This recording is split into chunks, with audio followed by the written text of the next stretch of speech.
I'll quickly give a brief introduction, how my journey started with AI data scientist and in this domain of data science, and how I end up into healthcare. So I did my bachelor's in biomedical engineering, master's in electronics, and then I worked for several years within academia, moving to UK for my PhD, where I worked on majorly working on AI and machine learning tools for EEG and MEG data. After my PhD, I started my current role as an AI data scientist with Provide CIC, which basically serves for NHS, National Health Trust within UK. I'm not sure whether you might be aware that within UK, the healthcare system is completely different as compared to India.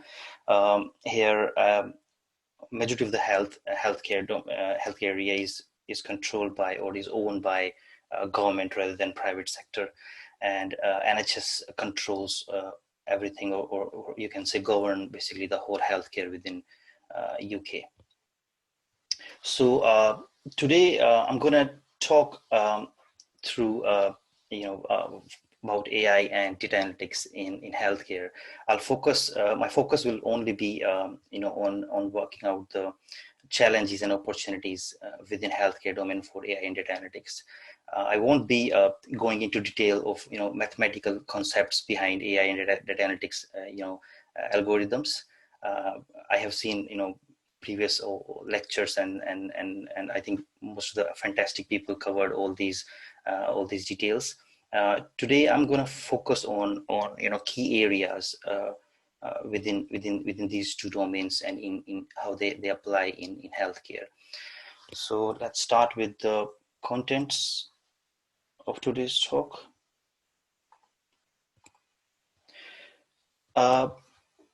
I'm going to talk about, so I'll just cover the whole talk into 4 different sessions, starting with discussing AI and its potential in healthcare, where I'm going to introduce or give motivation why AI is used in healthcare, different types of AI which are relevant to healthcare only, and its opportunities and challenges within this field. I will also cover up some points where I see how AI can be used in future within healthcare domain. In next session, I'll be more focusing on data analytics, what type of data analytics is used within healthcare, some basics about analytics and its potential, and then I'll cover all the opportunities within healthcare and its challenges, which is really important to understand if you really fancy to work in data analytics domain, and especially in healthcare. And third session will be, I'll share my experience as an AI data scientist, how I introduced to AI data scientist and how I worked around this field. I'll majorly go through the process of a typical data analytics project you take over within an industry. I'll also provide some details which are specific to healthcare rather than other industries. I'll go through some pain areas, some challenges which I personally faced within healthcare domain, and possible solutions, workarounds, how you can get away, with these challenges. And finally, will be a Q&A session where I'll take your questions. We can always take questions in between as well. So after each session, probably we can go through a small Q&A session if you like to ask some questions. You can maybe unmute yourself or maybe type your question within the chat. I have my chat window open with me. So all good. Let's start. Artificial intelligence. Probably everyone heard about artificial intelligence. Not a new term now. Coined in 1950. Artificial intelligence is one of the emerging technologies that basically try to simulate human reasoning in computer systems or robotic systems. And how they do it, they use sophisticated algorithms to mimic human intelligence through machines. Industry experts see AI as the engine of fourth industrial revolution, and it is at the heart, and I totally believe that it is at the heart of current digital transformations, which is reshaping almost every business's, governments, and even our society as well. So AI has a big impact on everyone's life. In terms of money, a global AI market is expected to be worth of more than 15 trillion US dollars by 2030. So there is definitely a large scope of AI. AI is to stay in our lives. It's not going anywhere. But let's focus, how AI is useful within healthcare domain. Uh, let's understand the scope where AI is used within healthcare, primarily within three different areas: hardware, robotic surgeries. Nowadays, doctors, for all the complex surgery, they use robots, which do uh, uh, work which basically is really difficult for a doctor to do with their hands. So they use these robotic devices to perform surgeries, even in the areas or tissue areas deep in the body. Second is software, AI-driven chatbots, smart EHR systems, expert systems in healthcare, automated diagnosis applications. There are a lot of startups, and there are even well-renowned companies like Google Mind was working in AI-driven softwares for healthcare. And finally, services, AI-driven healthcare, data analytics really improves a lot of care plans. There's a recent study which shows that the traditional care plans, which doctors put in for asthma patients, they have been really improved over the time, and especially using the historical data and using AI and getting insights, which can really make these care plans more efficient for future asthma patients. Technologies, what kind of technology we use from AI?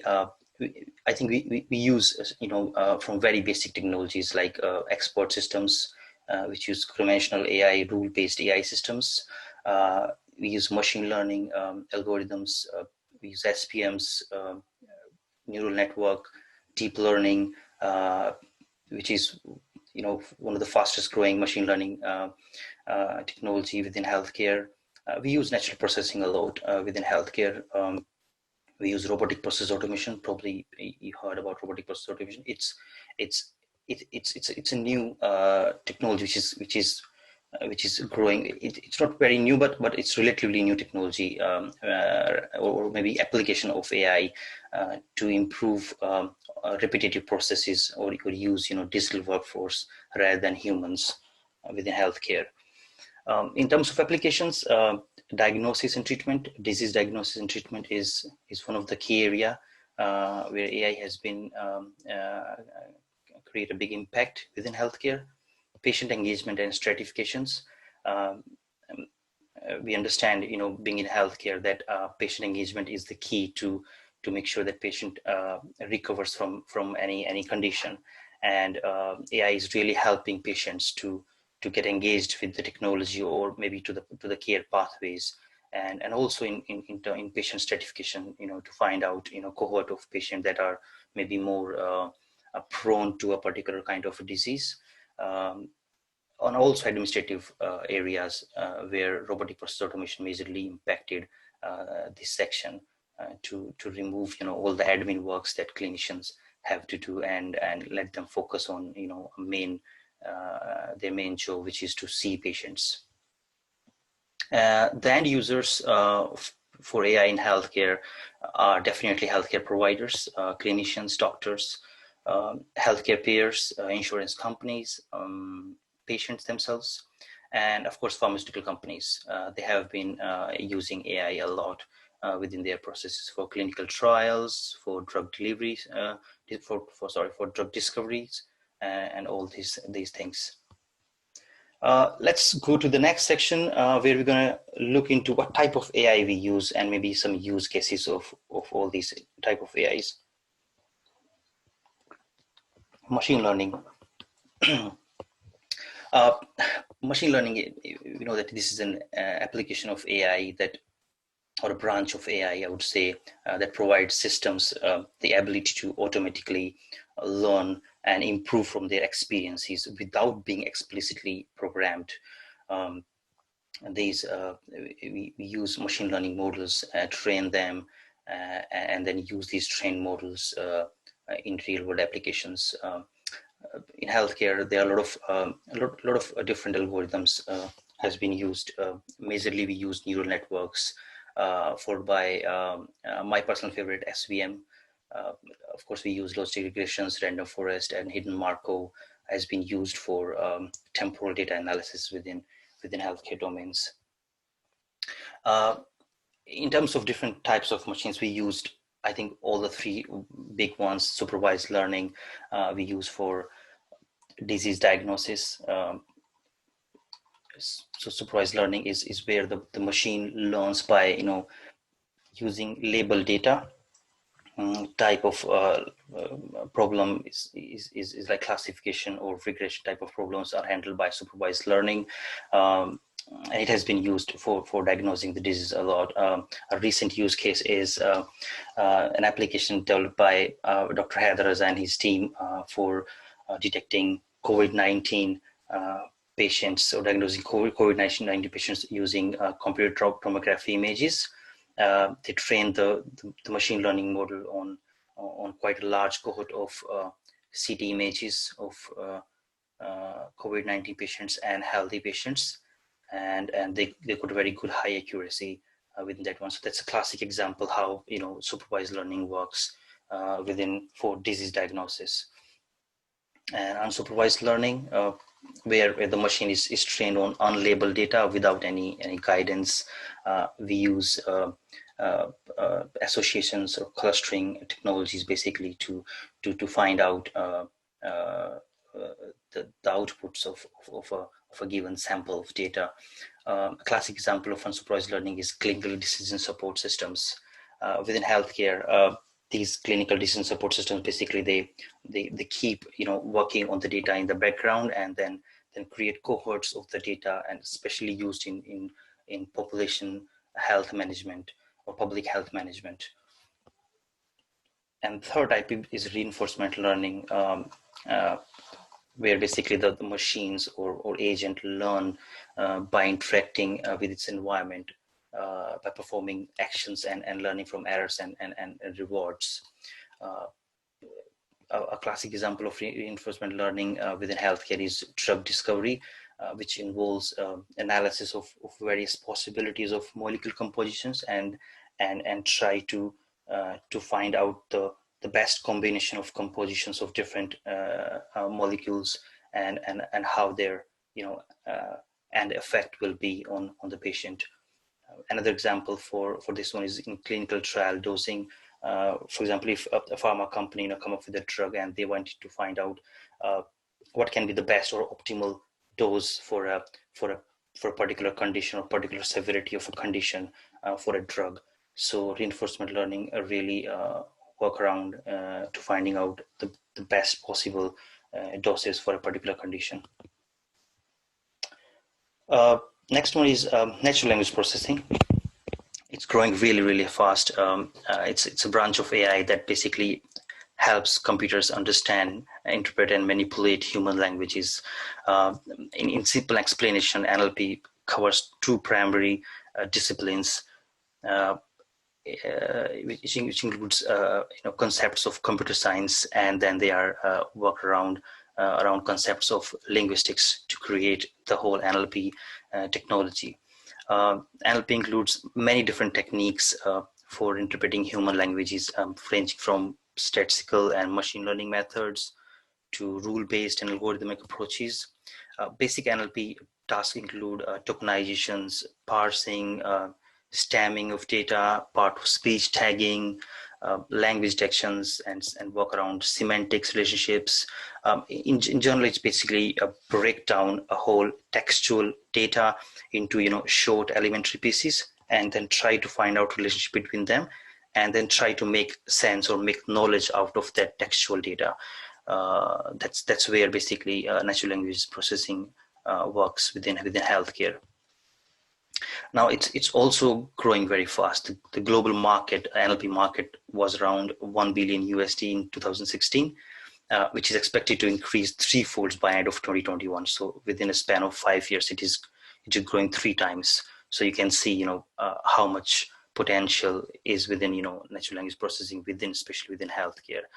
And the big reason is, behind this point is that we have loads of unstructured data, still, residing there within our electronic health records, and we have no way basically to analyze that data, or even make it better, for our use cases. In terms of how we apply NLP within healthcare, there are multiple use cases. The best one is smart EHR systems.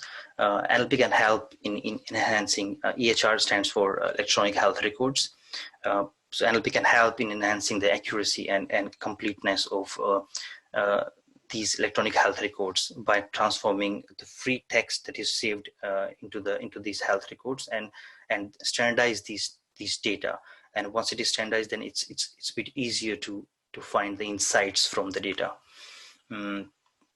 Another simple example of NLP for smart EHR systems is automated red flags for healthcare professionals. So whenever all the time patient records, they are added up within these records, and patient data is there all the time, and these EHR systems are using NLP to find out potential patients which can be applicable to specific cases, and these patients can be flagged up for professionals to work around. This is another example of NLP within smart EHR application. Another one is data handling. The increased use of patient health records and digital transformation of medicine basically has led to a spike in volume of data available for healthcare organizations. Now we have all the data, but we do not have resources to get the insights from the data. Now NLP systems, they can really analyze unstructured clinical notes, prepare reports, and even transcribe patient interactions. There are a couple of startups working around that one. That's a big problem when clinicians basically interact with patients. They have very limited time. In UK, there's a time fixed for each consultation. That's 10 minutes time, and within that 10 minutes time, clinicians provide a lot of information to patients, but it is really difficult for patients to grab all the information or even keep that information into any record. So NLP has been used. There are certain applications which basically records that conversation and transcribe that, creating a proper report of that conversation, and then sending that conversation to patients, and also putting that conversation into their patient record as well, for so that healthcare professionals in future basically see what has been what consultation has been provided to a particular patient. So data handling is really a big area of application for NLP. Another one is population health management. Of course, NLP helps to make the clinical coding efficient by capturing keywords with high accuracy. Within electronic health records, we don't save the clinical data as such. We convert all the clinical information into codes like SNOMED codes or ICD codes, and we save these codes into the databases. Now NLP really helps into creating more efficient coding systems, where if you have two different words used for a particular condition level, so NLP can get that it's the same thing, and they save the same code for these two different words used by different clinicians. So it's really helping into making the data standardized and even highly accurate in terms of recording what the clinician wanted to record. NLP also contributes towards data integrations. Now this is a big area, and this is a big pain area for healthcare system within UK. we have different organizations, controlling different data sets for healthcare, for patients. And as different organizations have different set of standards. So the data saved, in different data sets are different. But how we can, if you wanted to analyze some data over a whole national, population over UK, how we can do that? We need to integrate, these data sets into one, and then create one big data sets for the whole population to get the insights. Now the difficulty is that these data sets are not standardized. They can't match, and there's a big problem of integration. Now NLP can solve this one, and it has been used within that domain as well, to create standardization between these data sets and help them to integrate. Fourth one is health literacy. With conversational AI, it's now pretty easy for patients to interact with the chatbot and find out their what condition can be because of their symptoms. So they can chat with these systems, provide their symptoms, and then basically the chatbot can help them to maintain their conditions if it is not severe, and even the chatbots can signpost these patients to the right doctor or right therapy. So all these things have been NLP is solving those problems as well within health literacy. Next one is reducing time. Almost all healthcare professionals use some kind of online systems to manage patients. They record the data and they interact with the EHR systems. Their records, patient record through these online systems. Now, thus clinician can get access to the patient data in real time through these systems. But due to the complexity of the data and different types of the data, for example, a patient can have their medical journals, they can have their lab reports, they can have their referral informations, and there are a lot of different type of data that a clinician wanted to see in the same consultation 10 minutes of time, and it is really difficult for them. They are using that time to search the data through these systems. Now NLP has can massively help into that problem. They enables patient management systems to provide all key informations automatically displayed on the screen, and therefore clinicians can spend more time with their patients rather than searching their information within these online systems. So it massively reduced the time wastage within healthcare. And finally, is patient stratification. Of course, how you if you wanted to find out all the patients which have a cardiac condition, and which basically use telemedicine into their homes. So if you wanted to find such kind of cohort, then that's really easy with NLP. So you use NLP to search all these patients and quickly get their information. So patient stratification is another area where NLP has been used massively. The third type is rule-based expert system. This is the classic AI where we have rules. How it works is similar to any other expert system within the industry. You have human experts here as a clinicians with their experience, all the information they have in their brain. We basically use that to create a knowledge base, and we use inference engine or rules which can be used by users through a user interface to interact with that knowledge base. So we don't need, we basically kind of replicate the clinicians, and rather than all the time people going to a clinician, they can use that systems in expert system to interact and to probably solve their problem for minor healthcare conditions. Of course, for chronic conditions, we do not recommend using rule-based expert systems. There are a lot of use cases for your rule-based systems within EHR systems that provide a real-time red flags for carers. Patient notifications, notify patient if that patient is at risk. For example, your IoT-based devices, which captures your cardiac condition, your temperature, what you are doing. So, for example, if there's a sudden spike in your heart rate, maybe a signal for cardiac arrest. So those things can be notified for the patients, so that patient can take some actions to make sure that they are not affected adversely with that one. Triage process, that's another use case for rule-based expert systems, where we automatically triage the patients. Now, patient triaging is basically providing or patient stratification of patients into different categories. Whenever a patient is referred to a service, we stratify those patients into low risk, medium risk, and high risk patients. And this has been done because we need to make sure that all the high risk patients should be treated or should be seen before other cases. So we have to do this triage process, and this triaging is a key part within UK healthcare system. We use care pathways deliveries, where basically rule-based expert system can create outcome reportings and signposting of the patients.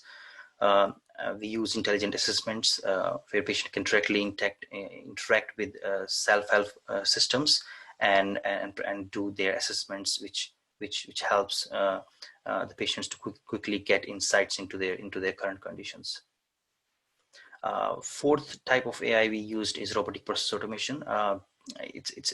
Robotic process automation, or RPA, is the technology that involves configuration of specialized computer softwares.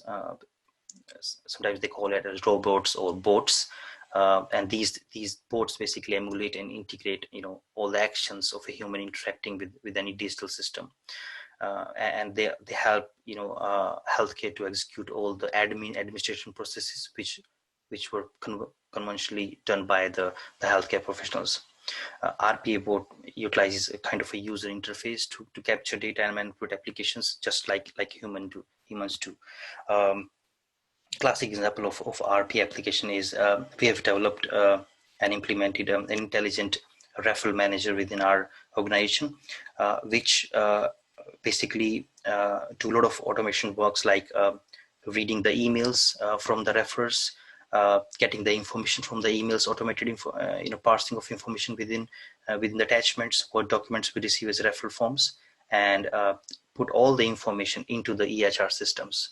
So earlier, staff members, basically admin staff members, do all these processes, but with RPA, we just replace the staff with these softwares, and they do these all these RPA driven applications. They do all the work. So how it is, the use cases for RPA is for patients, is automated diagnosis done by robotic process automations. Automated prescriptions has been sent to patients if they have been diagnosed with the condition through the EHR system. Fast claim processing, this is the big area, not in UK but in US, where most of the healthcare is driven by insurance companies.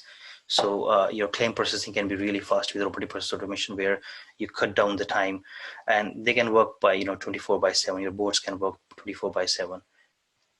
For clinicians, they reduce the administrative task burden. Clinicians have to do a lot of administrative tasks within their day-to-day work, which basically which basically reduce the effective time of their interaction with the clinic, with the patients. So that has been impacted by robotic process automation. Increased time with patient interaction, of course. They when they reduce administrative tasks, they get more time to spend with their patients. And it's also assisted in complex tasks such as finding information in patient records. For administration as well, efficient record management, lower chances of human errors. These are benefits of RPA. Improved speed for admin processing, so it's really good for administration as well in terms of business. In terms of management as well, RPA is working a lot within healthcare, where there are significant cost reduction in terms of staff timing, major improvement in accuracies, because bots do not do mistakes or human errors. they are easy and also easy regulated, compliance. So that's a big area within healthcare, that all the processes within healthcare, they need to be compliant with the regulations, and bots are easily to program according to these regulatory bodies. Humans can bypass these regulations, but bots don't do it. So that's again a benefit. Let's talk about opportunities of AI in healthcare. The biggest application of AI in healthcare is within disease diagnosis and treatment. Sorry. Uh, One of the field that has been highly impacted with AI is oncology, where uh, we try to create machine learning models which can detect diagnose cancerous tissue within at a level that is comparable or even better to trained physicians. Google Mind has been working through in this field, where to do image analytics for breast cancer, skin cancer, even for COVID-19. I just gave an example of Dr. Heather Zar's research, where they use deep learning uh, to diagnose COVID-19 cases. Pathology is another area where AI has been working a lot. Pathology is basically finding out conditions or diagnosing disease based on laboratory analysis of body fluids such as blood, urine, or even tissues. So machine vision and other machine learning technologies can really enhance traditional ways to do the pathological tests. In terms of treatment, the effectiveness of a drug and therapy or care plan is has been enhanced by using AI-driven insights.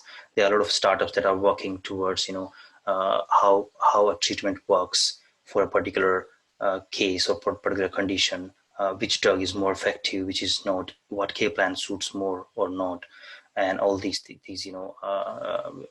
questions can be easily provided by using AI and data analytics within treatment domain. Apart from that, one is patient adherence and engagement. Now, it's a lot of studies have already shown that patient adherence and engagement is a key to improve healthcare. Doesn't matter how good a doctor you are or how best care plan you have set up for a patient. If the patients do not adhere to that care plan, it's really difficult to get the outcomes. So this area is and especially in countries like UK, where all the healthcare is driven by government. They wanted to make sure that the patients are treated well and they are treated quicker in terms of time as well. And patient adherence is something that it's really difficult to control. Now AI has been helping patients to adhere to their care plans. There are applications for symptom checkers. A lot of self-help material is provided automatically to the patient. A lot of educational material provided to the patients as a notification, so that they are more aware about their conditions and they do not forget to take their medications. Also tracking their medication consumptions, what time they have to take medication, their doses alerts, refill reminders, represcription reminders. All these information has been automatically passed on to the patients, and that really helped them to stick to their care plans. And that's really doing a great job in terms of patient adherence. Next is pharmaceutical applications. It's a big area where AI has been worked around. Drug discovery, I mentioned earlier. Initial screening of compounds to predict the success rate based on various biological factors of a drug. So all these areas are really difficult to analyze manually. So AI has been spot on for these kind of applications. And of course, administrative and operational processes, we use RPA for natural language processing for creating digital workspaces, automated patient notes, smart EHR systems, EHR data mining, patient appointment scheduling, increased claim efficiencies, self-service terminals. All these are use cases of AI within administrative and operational applications. Now look at some. Let's go through some challenges that we face with AI. First challenge is patient safety.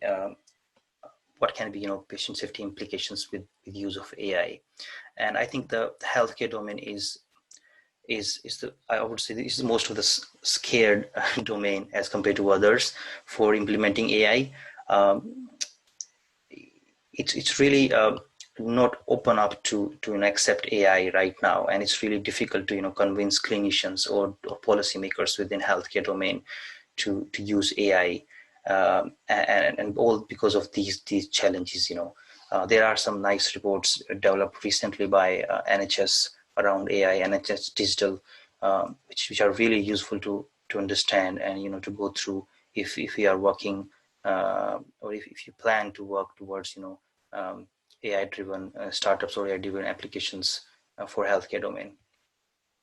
Now we know that decision support tools they could be wrong and misleading algorithms. It's really and also finding out a faulty algorithm is really difficult to identify. So we need to be very aware that all these AI systems, they make really crucial decisions, and sometimes these decisions are about can impact a patient's life for majorly. So we need to make sure that all these AI systems that we develop, they are very, very safe. They shouldn't be prone to errors, and these an unsafe AI could really harm the patients across healthcare systems, and they can do a lot of damage than basically they rather than the help they intend to do. So this area is something that needs to be taken care of. We also need to understand, like, if an AI make a mistake, so who will be responsible for that one? Whether a computer programmer is going to be responsible, the tech companies, the regulators, or the clinicians. So this is a big question, around using an AI. So who basically going to be responsible for that one? And other questions around that one is, should a doctor have an automated right to overrule a machine diagnosis or decision, or should the reverses apply? So whom to trust? So whether the patient trust a doctor or an AI system, or can we replace the doctor completely with an AI system? So all these questions are really, really important to understand and try to see how we can use an AI. Personally speaking, I don't see AI replacing clinicians. I would say AI as a more of assistive technology rather than replacement for clinicians within healthcare. Another big area is patient acceptance and trust. Probably you have heard about Cambridge Analytica scandal in 2018, where they use social they use data of personal data of US population to find out, like, which particular person is more likely to vote for a particular political party, and then they use that insights to run their political campaigns. So that was a big scandal, and because of all these things, the public is more aware that AI can be used for wrong purposes. So it is really difficult for make the public accept that AI, and of course you cannot hide that your system is using AI.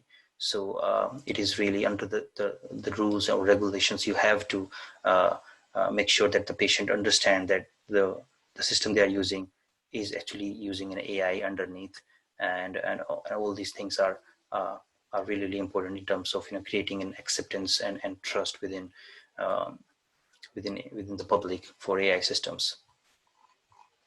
Accountability for decisions. This is another area, challenge area. Like, who's gonna be accountable if something goes wrong?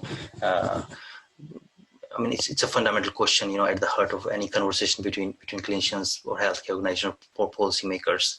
Who's going to be responsible? Whether the bad data is responsible, or whether there is a bug within an AI algorithm. So all these things are really important as well to understand when you develop these AI systems, and these questions are generally asked. So that's why there are a lot of regulations around AI systems within healthcare. And of course, the main point, like how a post AI world, how going to be the doctor and patient relationship will be. I mean, can a doctor be expected to act on the decisions made by a black box AI algorithm, and how good a doctor basically explain the outcome that comes from an AI system. It is really difficult, especially in case of neural networks where you cannot find out the key features based on which the decision is made for a particular patient. So this area is also a key challenge for AI developers. Let's see like where basically I see AI, the impact of AI in future in healthcare. Personalized healthcare. We have been using AI for public healthcare. However, I think every patient is different. Every human being is different. There are a lot of aspects, geographical aspects, genetical aspects. All these things are really important in terms of creating a personalized care plans. Right now, we try to fit all the patients into one care plan. However, we know that that's not right and that's not optimal. So I see personalized healthcare to be more and more active in future, and more sought out area within healthcare. And AI can really help into create personalized healthcare plans, personalized medical dosages, or even all the treatment areas within that domain. That's there. Massive use of AI can be done for personalized healthcare. Predictive care is another area which I see can be highly impacted by AI. We wanted to see predictions for what's going to happen at population level, at geographical level, at personal level as well. If somebody is prone to heart attacks, so if we record the data, contest data like their heartbeats, the temperature, and other vitals, and if we can predict a heart attack to a patient, we can really really enhance the chances of saving that patient. Similar to all these, we have long-term conditions like asthma, diabetes, where predictive care can really help reduce the clinical burden over the clinicians, and also make sure that our population is more healthier than before. Operational efficiency, yes, RPA can be used for making our operations more efficient. How we store data, try to reduce all the repetitive tasks we do, our clinicians do, and make sure that they spend more time in seeing the patients rather than entering the data within the EHR systems, which they do right now. And of course, explore the unexplored area. We have massive data sets still sitting in our cloud databases. We need to effectively analyze those data sets and try to find out solutions to our key pain areas, and try to see what is there for us within that unexplored domain. That's the end of our first session. Anyone wanted to ask any questions, or we can go ahead with the second one?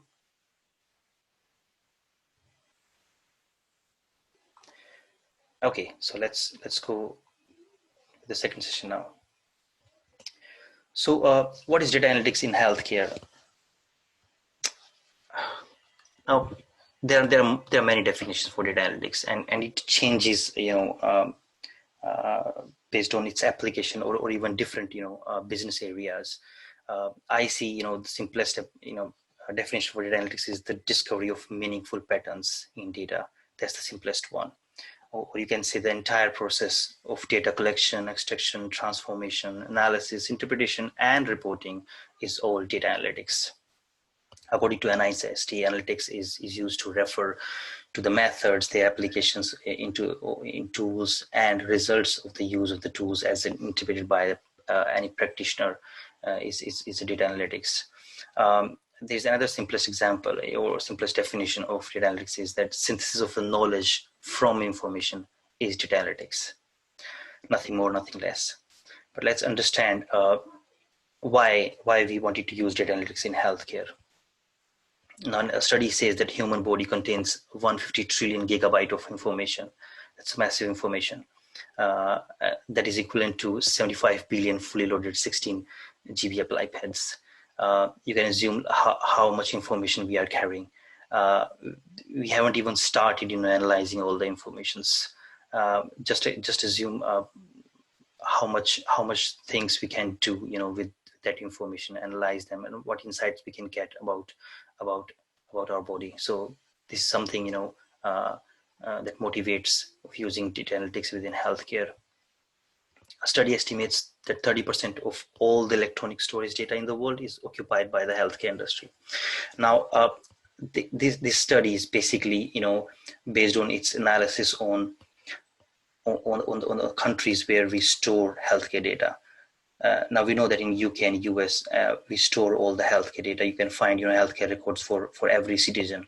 But just imagine the case in India or China. We don't store much of the data really in terms of electronic records. So assume if we start storing everyone's data, so probably this 30% is going to be increasing, massively. So see the amount of impact you can make if you're working as a data analyst or data scientist within the healthcare domain. Let's talk about money as well, because that's again a key factor when we use data analysis within healthcare. This is a healthcare cost per capita for some European countries, and of course the US as well, in terms of US dollars per annum. Now, Organization of Economic Cooperation and Development, they did this survey in 2019 or study in 2019 and find out that in United States the healthcare cost per capita is around 10.5 grand USD. It's quite massive amount of money they are putting into their healthcare, and look at these other countries as well. It's not low. It's quite high. So most of the countries they are spending a lot of money into their healthcare, and they wanted to make sure that they can reduce this cost, this burden, this financial burden for them.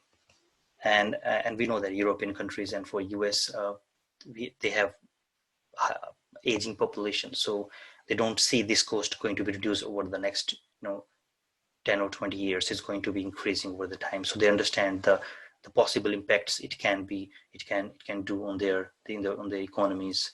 So that's why health analytics is really important to reduce this cost. Now, assuming extracting this knowledge, how fast, how less costly we can make it, to apply data analytics and make sure that we spend less money in terms of caring our populations. In terms of different types of analytics we use it within healthcare, I'll just go through a definition provided or categorization of data analytics provided by Gartner, based on difficulty and value propositions. In terms of most easy one, and of course the less valued one is descriptive analytics. Now it is about what happened. So descriptive analytics basically uses business intelligence, data mining to obtain patterns. So what has been already happened. So that's descriptive analysis. So from the data, if you find out something and some patterns, some information which can be presented as bar diagrams, charts, or tables, that is descriptive analytics. I'll give you an example, a recent example where we have been analyzing some data around COVID beds, or COVID-19 beds within various facilities which my company works in.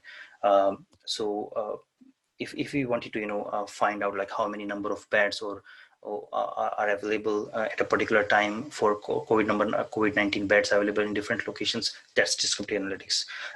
Maybe what availability versus occupancy of these beds. So these kind of figures basically comes under descriptive analytics, which is very easy to find out. You just do some data mining and you get what actually, you get the pattern, you get what happened. But again, the value is low because this information is there, but what about what next? So the next is diagnostic analytics, which is a bit difficult than descriptive analytics to do, but it is more valuable than descriptive analytics. Now, diagnostic analytics is performed to provide reasoning behind the obtained pattern. So why did this happen? Providing a reasoning behind that one is diagnostic analytics.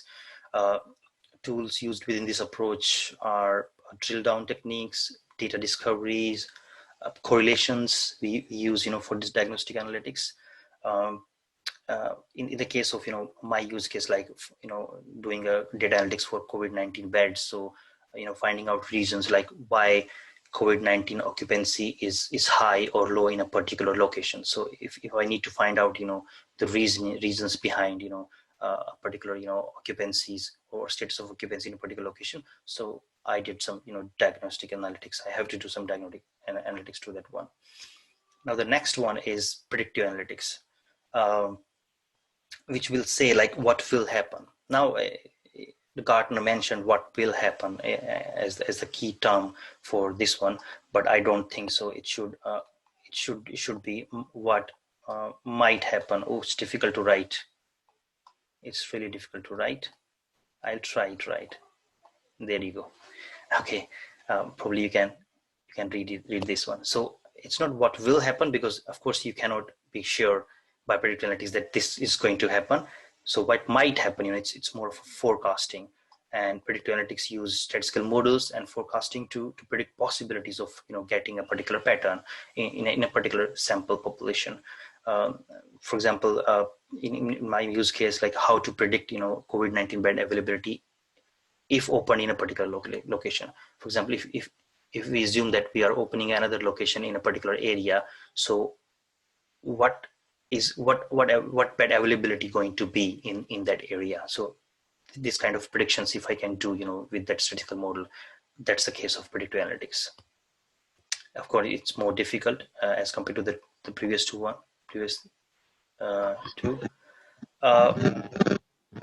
And the final one is perspective analytics, how to make it happen. This is the most difficult type of analytics, data analytics, and it's a highly valuable one. Now it uses optimization simulations to provide recommendations around generation of specific patterns. Example from this use case is increasing the number of beds during August or August to October period. If that thing I can simulate and that will happen, that comes into the perspective analytics. So these are the 4 different analytics we use within healthcare. Right now, of course, perspective analytics is the least one that is used. Majorly we focus on diagnostic and descriptive analytics. We start using predictive analytics, but still at a very, very initial stage. In terms of opportunities of data analytics in healthcare is public health data analytics. It's based on a thorough analysis of health status of a population, stratified by a region or socioeconomic status, and it's for defining and focusing on societal actions to improve health outcomes. So that's the big area we use data analytics within healthcare.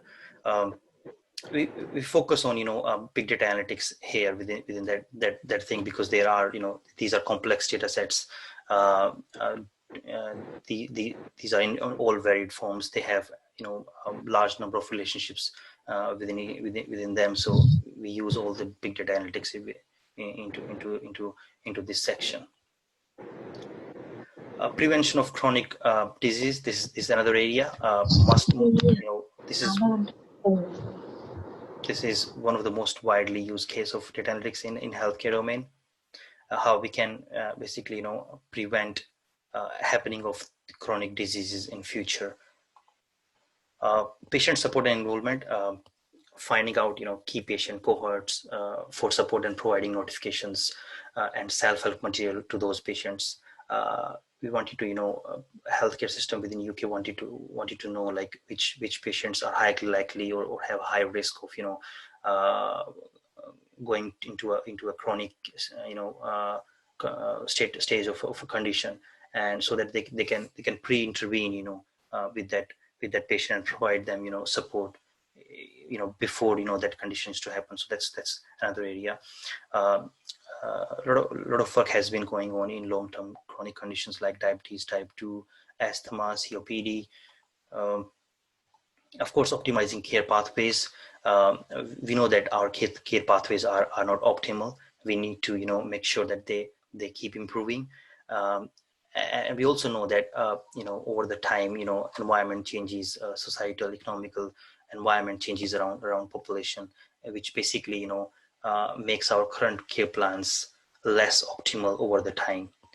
So there's a massive need into making sure that they are optimized. Now, using high health analytics, we can do all the clinical trials. We can get the insights from the data population, and then use all the insights to optimize our care plans so that our clinicians follow the best or most optimal care pathways for the patients. Clinical research, drug delivery, discovering hidden patterns and associations within heterogeneous data, biomarkers. All these are use cases for clinical research. Predictive analytics is one of the key, has been used massively within this area, analyzing real world data sets. All these are applications for clinical research areas. Real-time analytics. This area is again has been exploited a lot within healthcare domain.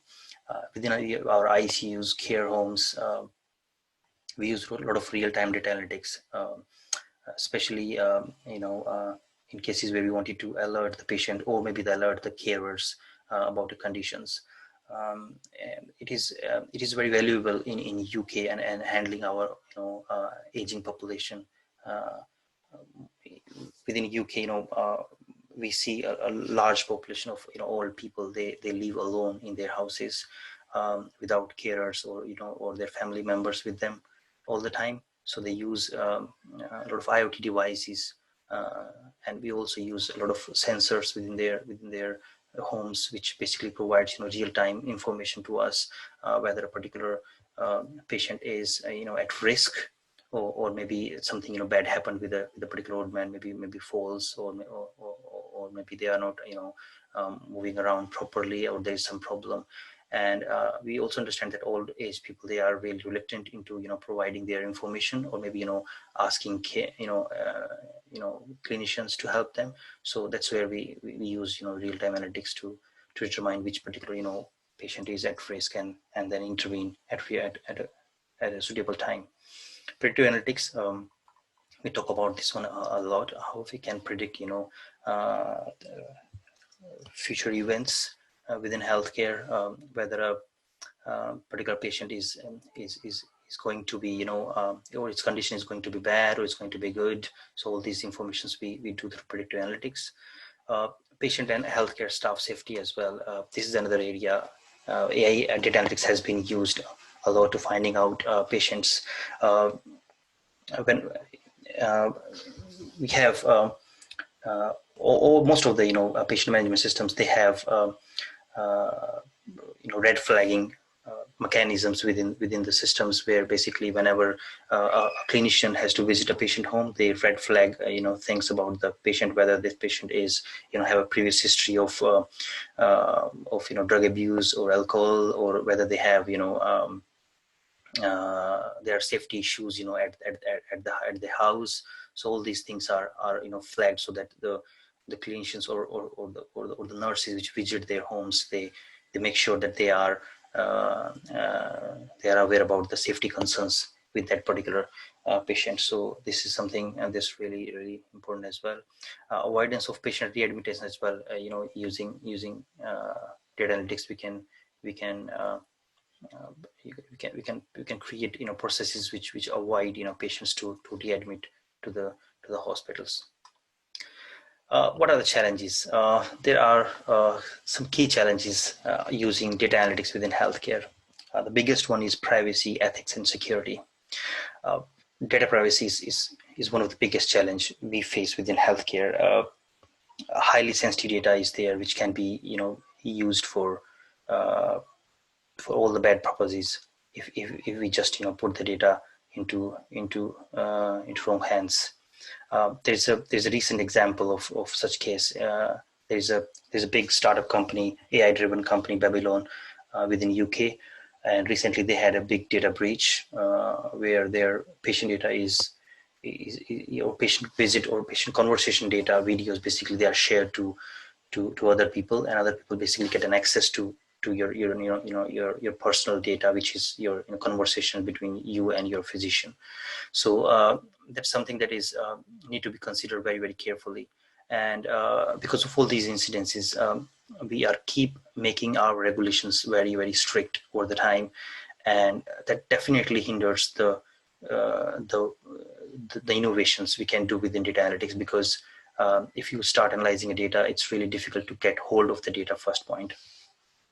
So we need to consider, if you work as a data analyst or data scientist within healthcare, this is something that you need to you need to understand, and basically go through all the privacy and ethics and security concerns. We do have regulations for these things, like we have general data protection regulation, GDPR, for EU countries. We have Health Insurance Portability and Accountability Act, HIPAA, for US. We have some standards around how the data should be encrypted, healthcare data should be encrypted within the applications. What are the data and process security certifications you have to have if you are using healthcare data. So all these things are there, and they has been taken care of. But as a data analyst or some startup in data analytics in healthcare, we need to understand them and comply with them. Data quality is a big challenge again. Uh, as I mentioned, like let's not take an example of countries, developing countries like India, where we do not capture all the data. Even in UK, we capture the data, but again, the data is captured with different organizations, and data are kept in different silos. There is a lot of variations within the data. Similar kind of conditions, they have different names as well. For example, some organizations, they use physiotherapy, some use MSK for the same term. So it's really difficult, in terms of quality of data. So, we use different types of codes for that one, which makes it compatible, like SNOMED city codes. One of the good example of that one. However, still we are far away in creating good quality healthcare data. And I'm talking about UK. Forget about going to other countries like African countries or India or Asian countries, where it's really difficult to get quality data. Quantity is again a big issue. Due to limitation of data integrations, most of the time as a data scientist or data analyst, you get less data to train your models, or to prepare any analytics or do any analytics on that one. That's something that is a big challenge within healthcare.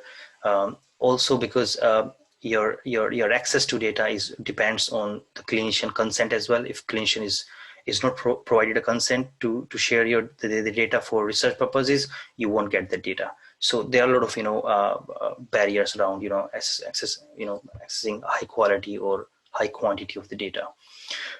Complexity, data is very, very complex, and it's very varied form. You can see images. If you take an example of CT images, let's take an example of COVID-19 CT images. If you wanted to analyze these images, you will get all sort of CT used with different configurations used, and it's really difficult to integrate everything all together because of the complex nature of the data. We have text data, we have handwritten notes, numerical values, dates, durations, distances, demographics, assessment scores, lab reports, test outcomes, even multimodality is there. So all kind of complexity is there within the data. So that's a big limitation, and we need to understand that one as well as a data analyst. Data integrations. I think I already talked about what are the problems with data integration, and how this needs to be done to make sure that we have high quality, because this also relates to this point as well.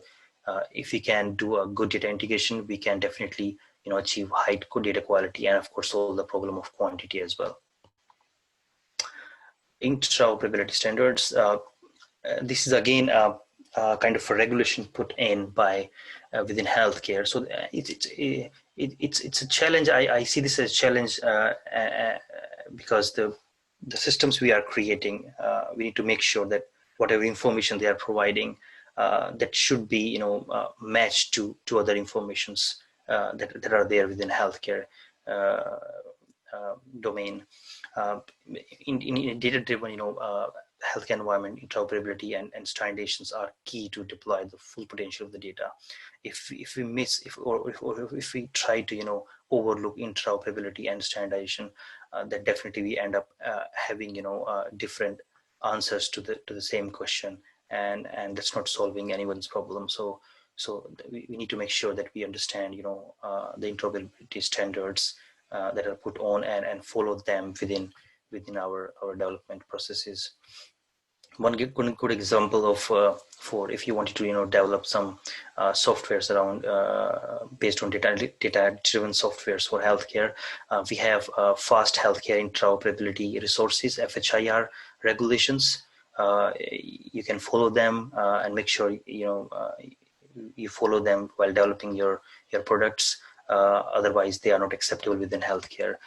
We have HL7 restrictions or regulations for certain softwares, so that need to be considered before even starting building your softwares. Bias, inequality, and unfairness. That's another key concern. You can ask all type of questions around biasness, data biasness. Is it acceptable to stratify patients by factors such as age, race, postcode, or maybe socioeconomic group? Is it fair to do that one? So that can because negatively impact your for the patients. For example, if your data analytics says that it is highly likely to see Asian patients, high likely to that Asian patients are more susceptible to COVID-19, then can basically clinicians prioritize seeing Asian patients than the local patients within UK. That will create a bit of biasness within that one, and we have all kind of issues around that one. These kind of studies. So we need to make sure that your algorithms are not biased or unfair. Understanding the reliability as well. I mean, as a data analyst, we need to make sure that what we are proposing or what our analysis, providing the outcomes, they should be highly reliable. So we need to make sure that our statistical models are right and are up to the mark while presenting all these results, because any issue within our processes can make big differences in terms of healthcare impact, and it can really negatively impact the healthcare outcomes. So that's another area that's challenging field, understanding the caveats of your analysis. So we need to understand, if we do an analysis, we need to understand what are the constraints of our analysis. Explainable analytics, that's another area where healthcare professionals want your analytics to be explainable. They don't like black boxes. If you go there and if you say, okay, I have a machine learning model which basically trained on that data, and it's saying that this particular new case is the COVID-19 case, they won't believe it unless your algorithm provides explanation behind their outcome. So that's where you need to make sure that you make your analytics models more explainable rather than black boxes, because clinicians only trust the algorithms which explain things so that they can match with their knowledge, and try to see intuitiveness of your model outcomes.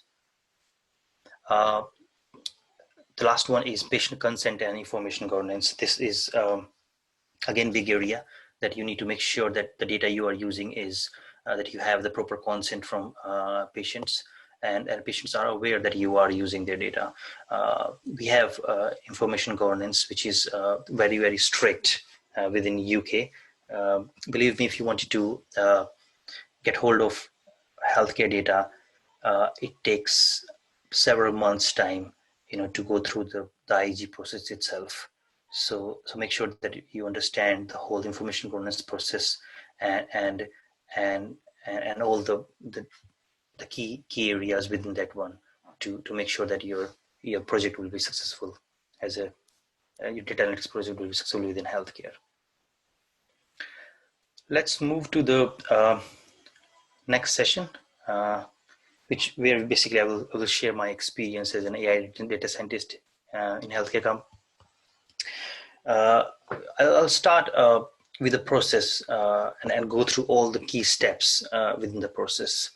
How basically you can start and end a project successfully, data analytics project successfully within healthcare domain. So the first step for that, we have 10 steps. So let's start with the first one, is identifying the problem. There are steps which are common to other similar data analytics processes in different domains, but there are some steps which are specific to healthcare domain. So let's start with the first one, which is identify the problem, pain area, stakeholders, and key impact areas.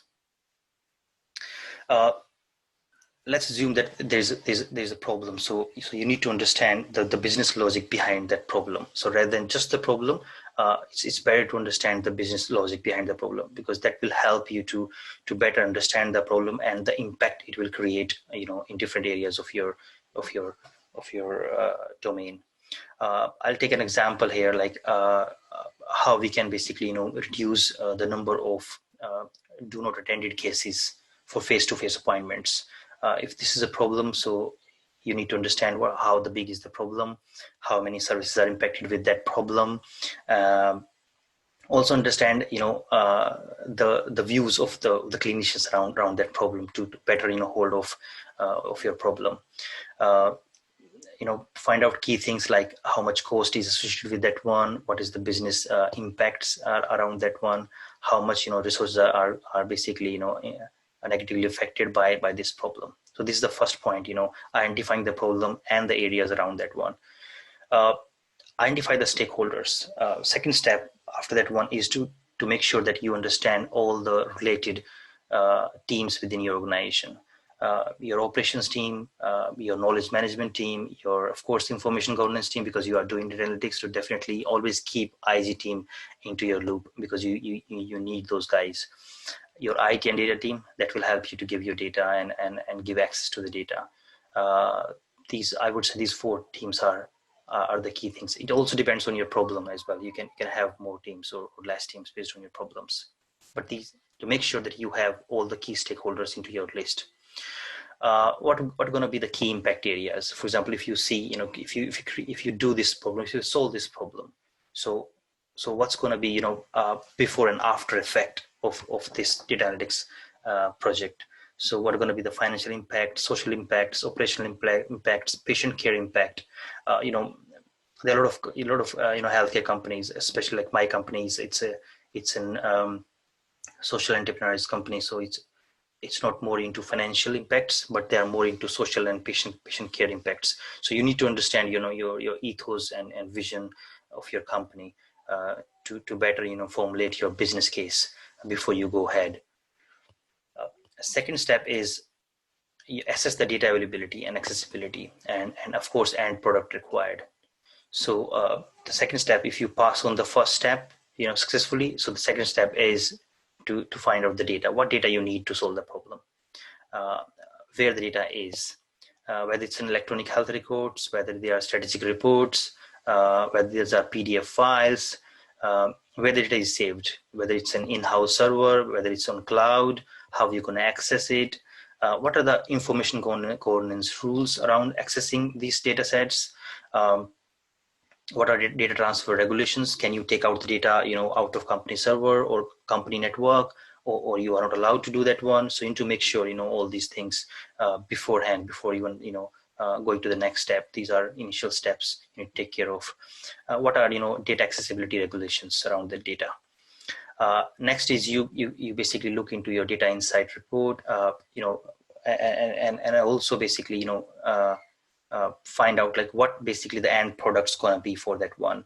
Now all your stakeholders will provide you inputs on that one, what they want for that data analytics project, whether they want a web-based application, a desktop application, or just a data insight report, or maybe an analytics type you're going to use for this particular problem. So all these things you do in your second step. Let's move to the third step, which is develop business case, project plan, and initiate the IG processes. Now, business case is really, really important, especially if you work in a small company. So you have to create these business cases yourself. These are important to understand. Make the top guys or the decision makers to understand. What is the good and bad into this data analytics project can provide. You make sure that you have key processes undertaken. You understand the impact on company and all the processes, and then you create recommendations. So all these things, all these three areas are the part of business case you create. You also provide project plan with project phases, whether your project is single phase or multiple phase, the timelines for your project, your responsibilities, which team is responsible for what, and what you are responsible for within that project. Risk analysis is an important part. You need to make sure that you do a risk analysis in your project plan. What can be possible risk, and you should have a plan to mitigate them. And the third section, which is really time consuming, so start this one as soon as possible. You have to do data protection impact assessments. So every healthcare company have to do this assessment before even starting the development of the process. So they have to assess what can be the impact of this analytics project for data protection.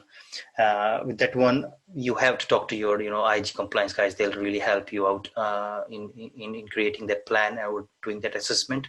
Once you pass the assessment, then only you can start the next step. So it's really time consuming process. I remember when I started working on that one, it took me 6 months to go through the DPIA for my project, and it's really time consuming. So make sure that you understand that one, and of course you create a nice communication channel with your IG compliance guys.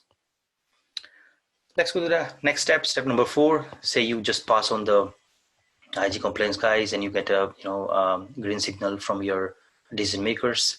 So you perform data analysis. Now this is the main task. You start you start extracting the data. You do transformations. You do loading the data so that you can make sure that you can now visualize the data and do all these are classical extraction ETL steps for data analytics. You inspect the data sets, of course, clean them, prepare them, and analyze and interpret them. And you understand the data, what the data is before creating these visualizations. Your audience, like who are the people basically going to see these ones. Most of the time these are healthcare professionals who saw these visualizations. Even the decision makers within healthcare company, they are healthcare professionals. Majority of them, they are healthcare professionals. So you have to make sure that you understand who they are and what's the best basically way to visualize the data, and then you create a report for the data visualization. You move to the next step once you create the data visualization. This will also help data visualization will also help you in your data analytics process of finding out or seeing the insights which you can use in developing your machine learning models. First step is, of course, choose an appropriate machine learning model based on your problem, based on your data set. You choose an appropriate machine learning model. You do data pre-processing. You do feature extraction. These are classical steps. I won't go into more detail of these ones.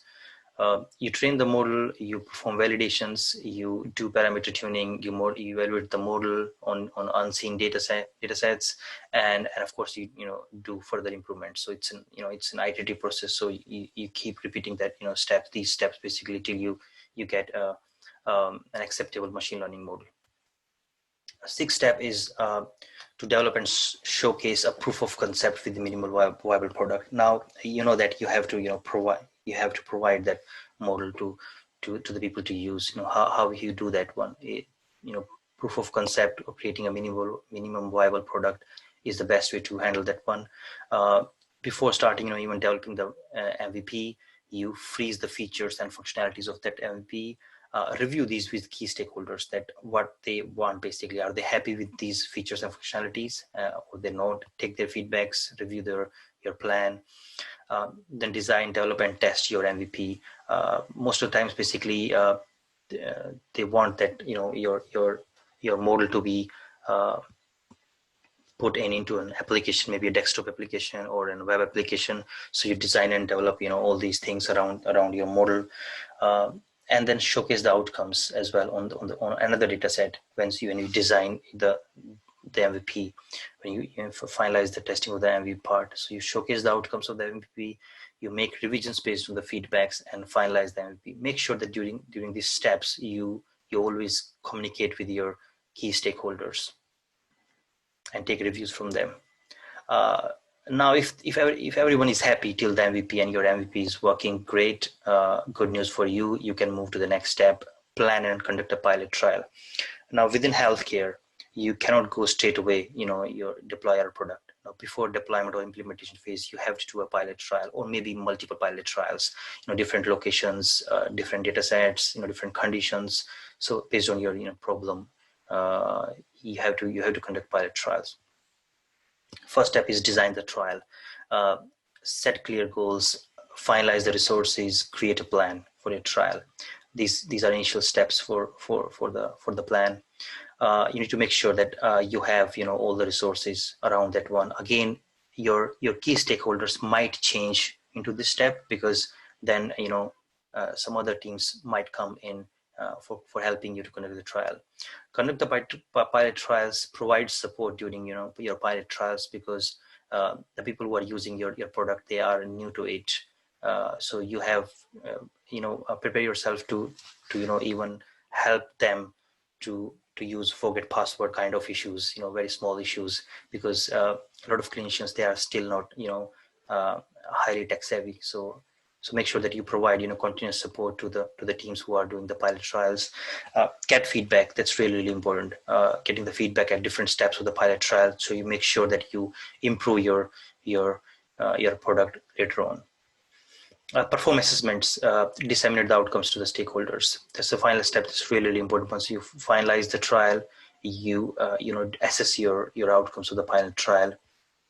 Make sure that you share all the outcomes to the stakeholders, that they are happy with the pilot trial outcomes, and they really wanted to go ahead with that one. If everyone is happy, you want to go ahead, great.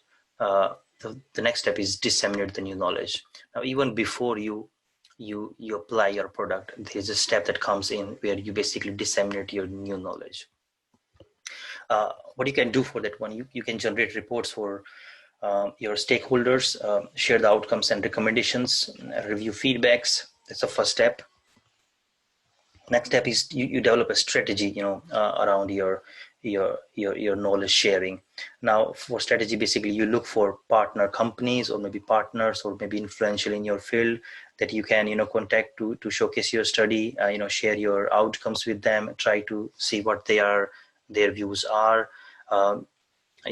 You can look for audiences where you can find whether you wanted to showcase your results to care commissioning groups, decision makers, policy makers, whether your charities, patients, or clinicians, where you wanted to showcase your outcomes. So these are the audiences. You need to identify the audience. You also need to identify the channel as well, like how basically you're going to approach this audience. Whether your audience use a lot of media, or maybe they read journal papers, conferences, or maybe specialized events around. For example, we target machine learning or AI events around healthcare, where we know that all the people they talk about healthcare and its AI application, and we basically present our work there so that everybody is aware about our product or findings. And then basically you do you publish your conference or journal papers. You showcase the outcomes to appropriate audience at events. You generate media articles. All these things you can do to make sure that your knowledge is transferred to the audience. And step 9 is crucial one. How are you going to implement that knowledge into the organization? Now, all the key decision makers, they wanted to see this thing happen, because all the hard work you put on, you wanted to make sure that everything is implemented in the real world and it's useful now. So you create an implementation strategy before going ahead with this phase. You perform control rollout initially. You don't go full-fledged with your product. You make sure that you deploy your product at a certain control level, and then basically gather data with that controlled rollout or control deployment, and feedbacks, analyze these, and of course perform necessary actions, revise your implementing strategy, or maybe tweak things with your products. And once you are happy with that one, with the control trial, you can go into the next step where you can mass deploy it within the organization. And also, after that one, you have to move forward with finding out, doing assessments during that part as well. Final step is basically enhancing the new knowledge. You did the hard work, you implemented your product, but what now? What next? Next is basically how you can enhance your knowledge in simple terms, or in machine learning language, how you can make your model more efficient and better. So you analyze all the feedbacks basically you received in all the steps, try to see what basically left out, what things can be more done. Maybe sometimes over the time things change, so you have to adapt that with that environment as well, and make sure your product is still valuable over the time. Check the redundancy as well, create the enhancement plan, how you can enhance it, inspect the opportunities, resources, risk, challenges around that one, and basically follow step 1 to 9 again, to do all the steps again. So that's the 10-step model I follow personally while working in analytics project with healthcare, and this helped me to control the whole product development life cycle, or the process itself. Let's go to the key pain areas, which as a data scientist I encountered personally within healthcare domain. First thing is understanding the business factors. This is really important. Sometimes we think about that as a data scientist, we just have to work around with the data. We don't care about the business cases or business impact on that one. I think this is really important thing that you need to understand. Even if you are looking for a startup, you need to understand the business impact. So how your product is basically impacting their businesses, because the decision makers are the directors or executives in a company. They want you to see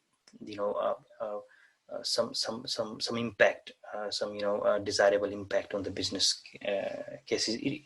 It's not like all the time it's financial. It might be social impact, it might be patient care impact, or other things, but you need to understand how basically the business is running, and what are the key areas that are going to be impacted by your product. Documentation, dissemination to stakeholder. So every data scientist, most of us basically, we start as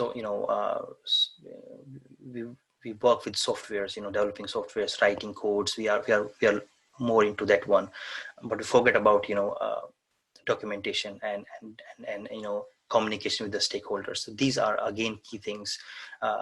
You need to make sure that you are good at creating documents with the product, because these are really, really helpful, and of course sharing your knowledge with the non-technical people. So that's a key in terms of a successful data scientist. Collaboration and ownership. Yeah, I mean, you have to collaborate. You can't work in silo within any domain as a data scientist. You need to collaborate with information governance guys to make sure that you pass on the DPIA. You have to work with the data team to make sure that you get the right data, and also to get the information about the data. You have to collaborate with the IT team, maybe to solve some networking issues or other issues. So you need to be good at collaboration and ownership of the project. Information governance, yes, that's a big thing. That's a massive thing in terms of data uses. Companies take this really, really serious because that's a legal matter. So as a data scientist, you need to understand what are the regulations and laws within IG governance of that domain, and make sure that you understand what are the do's and don'ts with these ones, what you can do and what you can't do. Possible solutions for these problems. Understanding for business factors, basically spend some time to understand the business logic. I mean, do not rush away into your project.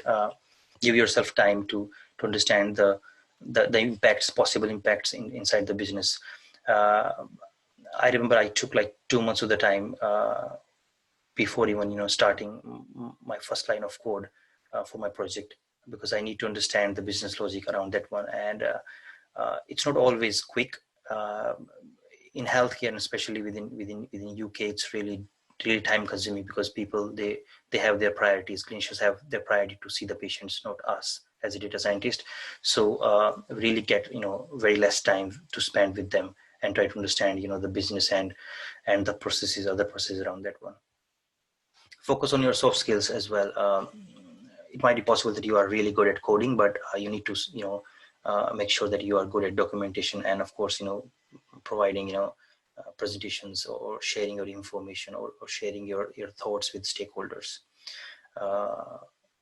Another one is collaboration. You can do good by regular communications. You make sure that you have regular communications with the teams, with the stakeholders, and make sure that you have a good understanding how every team works, because a clinical service, a physiotherapy service, or the clinicians around that one, or managers around that one, they have different way of working than an information governance team, or data an IT team. So you need to make sure that you better understand all these things, and you create a very a transparent communication, and everybody understand their role within that project very, very clearly. There shouldn't be any ambiguity around that one. Spend time with your IG guys. Yes, definitely. This is a big tip, I would say. Spend a lot of time to understand, the IG governance, and you can only do it, with your IG guys, because these are legal laws. You can't just, download a paper and then just go through that one and you understand everything. No, you need, some expert person, because all these documentation are really difficult to understand. It's like, reading terms and conditions. You can't understand anything. But information guys team can definitely help you to understand the do's and don'ts within that one. These are key possible solutions which really help me going ahead with my projects. That's all from my side. Thank you so much for your time and patience. I'm happy to take on your questions. So thank you, Dheeraj, for the wonderful session. And I hope everyone enjoyed and have learned few things about data analytics and the practical applications and how it can be used with an industrial point of view. So I would request the participants, if they have any questions, please to ask Dr. Dheeraj over here. Anyone who has any doubts, queries, or anything, okay. Sanidhya, you can go ahead and ask your question. Hello.